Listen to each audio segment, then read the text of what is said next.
नमस्कार मित्रों, मैं डॉक्टर संतोष कुमार ओझा आनंद जीएस एकेडमी के इस प्लेटफॉर्म पर आप सभी का स्वागत है। उम्मीद करते हैं आप पूरी तरह से स्वस्थ होंगे। जैसा कि कल हमने स्टार्ट किया था भारतीय इतिहास के जानने के स्रोत, उसी क्रम में आज का हमारा टॉपिक है भारतीय इतिहास जानने के स्रोत के क्रम में आज है साहित्यिक स्रोत। टॉपिक है साहित्यिक स्रोत। साहित्यिक स्रोत के अंतर्गत धार्मिक, सामाजिक एवं धर्मेतर साहित्य सम्मिलित हैं। धार्मिक साहित्य के अंतर्गत वेद, उपनिषद, महाभारत, रामायण, पुराण, स्मृति ग्रंथ, बौद्ध तथा जैन ग्रंथों को सम्मिलित किया जाता है। धर्मेतर साहित्य में ऐतिहासिक एवं सामाजिक साहित्य हैं, जैसे कथा सरित सागर, सोमदेव कृत, अर्थशास्त्र, कौटिल्य कृत, मुद्रा राक्षस, विशाख दत्त कृत आदि को सम्मिलित किया जाता है। उसी तरह से धार्मिक साहित्य के अंतर्गत वेदों के द्वारा प्राचीन आर्यों को सामाजिक, आर्थिक, राजनीतिक व धार्मिक जीवन के बारे में जानकारी मिलती है। वेदों की संख्या 4 है: ऋग्वेद, यजुर्वेद, सामवेद और अथर्ववेद। ऋग्वेद सबसे प्राचीन वेद माना जाता है। वह 1500 ईसा पूर्व में रचित माना जाता है। ऋग्वेद मूल रूप से संस्कृत भाषा में लिखा गया है। ऋग्वेद में इंद्र देवता की सर्वाधिक महत्ता है। इंद्र का उल्लेख 250 बार मिलता है ऋग्वेद में। ऋग्वेद में कुल 10 मंडल, 1028 सूक्त तथा 10,580 ऋचाएँ हैं। ऋग्वेद को पढ़ने वाले ऋषि को होत्री कहते हैं। ऐत्रेय और कौशितकी ऋग्वेद के 2 ब्राह्मण ग्रंथ हैं। ऋग्वेद को अष्टक भी कहा जाता है।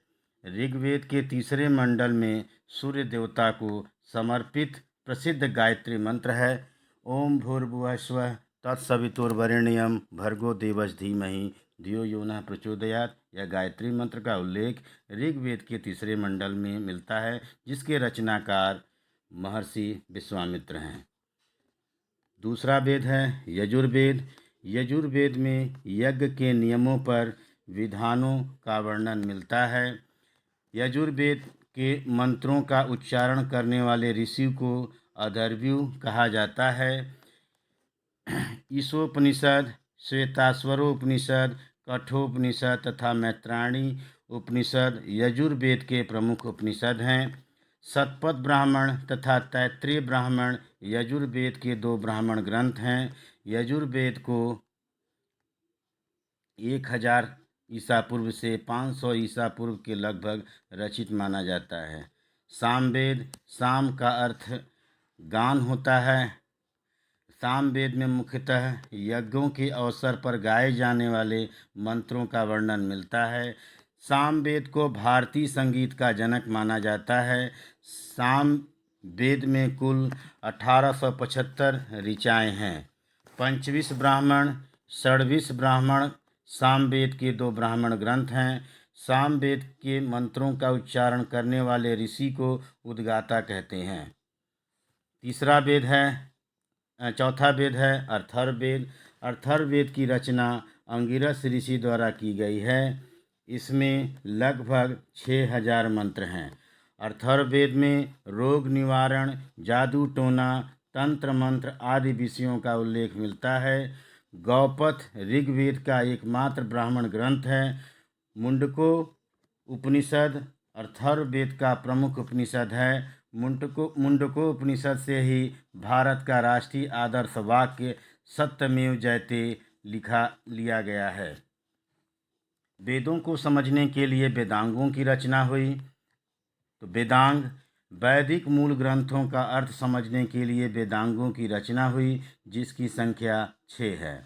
पहला, शिक्षा। वैदिक स्वरों के शुद्ध उच्चारण हेतु इसकी रचना हुई है। दूसरा है ज्योतिष। इसमें ज्योतिष शास्त्र को दर्शाया गया है। तीसरा, कल्प। इसमें वैदिक कर्मकांडों को संपन्न कराने हेतु विधि व नियम का उल्लेख किया गया है।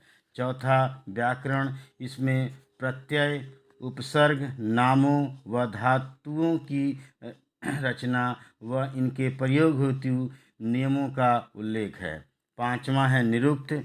यास्क ऋषि ने निरुक्त की रचना की है। इसमें शब्दों की व्युत्पत्ति हेतु नियमों का उल्लेख है। और छठा है छंद।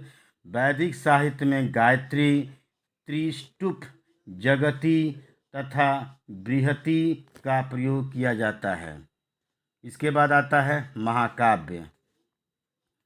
महाकाव्य वैदिक साहित्य के बाद भारतीय साहित्य में महाकाव्यों का समय आता है। रामायण तथा महाभारत भारत के मुख्यतः महाकाव्य हैं। रामायण की रचना महर्षि वाल्मीकि ने की थी।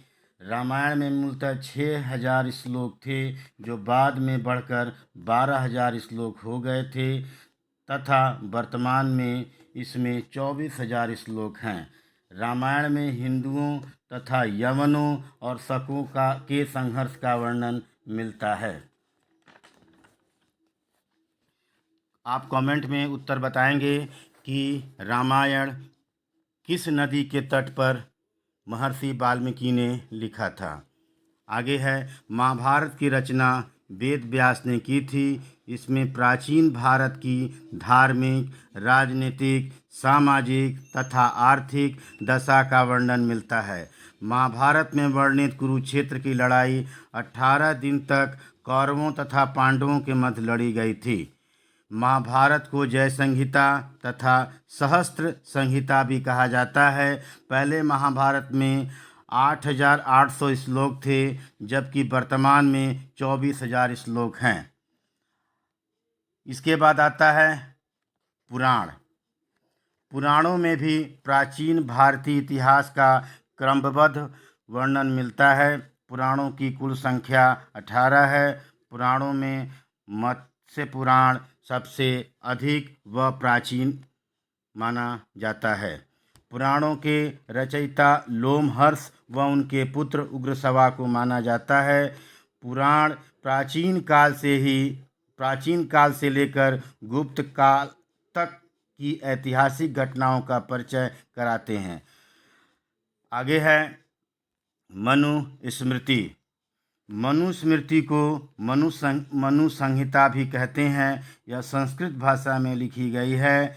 इसे हिंदू धर्म द्वारा मानव धर्म के रूप में स्वीकार किया गया है। सर विलियम जोन्स ने इसे अंग्रेजी में अनुवादित किया था। मनुस्मृति मुख्यतः कानून व्यवस्था से संबंधित है। आगे है ब्राह्मणेतर साहित्य। ब्राह्मणेतर साहित्य में बौद्ध साहित्य, जैन साहित्य तथा लौकिक साहित्य शामिल किए जाते हैं।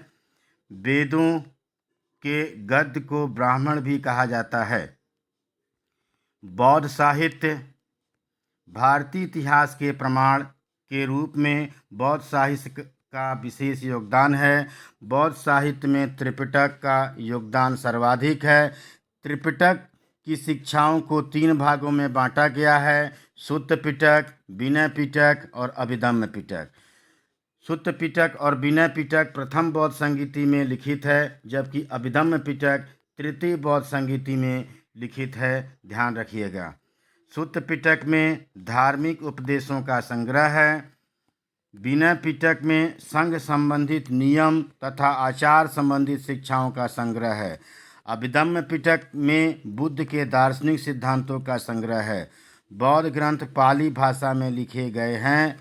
मिलिंद पन्हु पाली भाषा में रचित महत्वपूर्ण ग्रंथ है। इसमें हिंद यवन शासक मिनांडर से संबंधित जानकारी प्राप्त होती है। बौद्ध धर्म के महायान संप्रदाय के प्रमुख ग्रंथ ललित विस्तार व दिव्यावदान है, जबकि हीनयान संप्रदाय का प्रमुख ग्रंथ कथा वस्तु है। आगे है जैन साहित्य। जैन साहित्य को आगम कहा जाता है। जैन साहित्य में 12 अंग, 12 उपांग, 10 प्रकीर्ण, 6 छंद सूत्र, 4 मूल सूत्र, अनुयोग सूत्र तथा नारद सूत्र हैं। जैन साहित्य के प्रारंभिक इतिहास की जानकारी कल्पसूत्र से ज्ञात होती है, जिसकी रचना भद्रबाहु ने की थी। लौकिक साहित्य। लौकिक साहित्य में ऐतिहासिक तथा सामाजिक साहित्य जैसे राजतरंगिणी, बुद्ध चरितम, कुमारपाल चरित्र तथा मुद्रा राक्षस आदि को सम्मिलित किया जाता है। जैन धर्म के का प्रारंभिक इतिहास तथा तीर्थंकरों की जीवनी कल्पसूत्र में है, जिसकी रचना भद्रबाहु ने की थी। आइए कुछ देखते हैं प्रमुख ग्रंथ एवं उनके रचनाकार। 2 कॉलम है, एक में रचनाकार है, दूसरे में ग्रंथ है। जैसे रचनाकार में देखते हैं पाणिनि। पाणिनि का ग्रंथ का नाम है अष्टाध्यायी, जो संस्कृत व्याकरण है। इसके बाद भास स्वप्न वास दत्ता हैं। अश्वघोष, इनके ग्रंथ हैं बुद्ध चरित, सौंदरानंद और सारिपुत्र प्रकरण। रचनाकार में शूद्रक, मृच्छकटिकम, कालिदास, मेघदूत, मालविकाग्नि मित्रम, विक्रमो वर्षियम। इसके अलावा अभिज्ञान शाकुंतलम और कुमार संभव भी है। हाल सातवाहन शासक, गाथा सप्तशती, प्राकृत ग्रंथ, बरामिहिर, बृहद संहिता, पच सिद्धांतिका, कल्हण, राजतरंगिणी